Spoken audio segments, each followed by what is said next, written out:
Hello, good morning. ഇന്നത്തെ എൻ്റെ ഒരു മോർണിംഗ് റൂട്ടീൻ നോക്കിയാലോ. ഇന്ന് രാവിലെ തന്നെ എഴുന്നേറ്റ് കിച്ചണിൽ വന്ന എൻ്റെ ആദ്യത്തെ ജോലി ഫ്രിഡ്ജ് തുറന്ന് തലേന്ന് കട്ട് ചെയ്ത് വെച്ചിട്ടുള്ള കറിക്ക് വേണ്ട സാധനങ്ങളെടുത്ത് പുറത്ത് വയ്ക്കലാണ്. അപ്പോഴേക്കും എൻ്റെ ചെറിയ ട്രോഫി എഴുന്നേറ്റ് വന്നിട്ടുണ്ട്. ആളെ എടുത്ത് ക്യാരി ബാഗിലിരുത്തി ബാക്കി ജോലികൾ തുടരാം. അങ്ങനെ ഇന്ന് മുട്ടക്കറി വെക്കാനായിട്ട് ഗ്യാസ് കത്തിച്ച് കുക്കറും അടുപ്പത്ത് വെച്ച് മുട്ടയിട്ട് വേവിക്കുക. ബിസിലടുപ്പിക്കാനായിട്ട് നമ്മൾ വെച്ചിട്ടുണ്ട്. അടുത്ത് നമുക്ക് ക്യാരറ്റ് തോരൻ ഉണ്ടാക്കാം.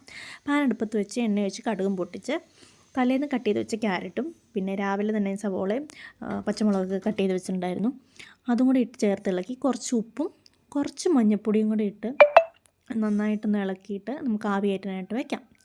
അത് കുറച്ച് ആവി കയറുമ്പോഴത്തേക്കും കുറച്ച് തേങ്ങ ചിരകിയതും കൂടെ ചേർത്ത് മിക്സ് ചെയ്ത് ഒന്നും കൂടെ നമുക്കൊന്ന് ആവി കയറ്റാനായിട്ട് വയ്ക്കാം. കറി തയ്യാർ. അടുത്തതായിട്ട് നമുക്ക് കാപ്പിക്ക് ചപ്പാത്തിയാണേ.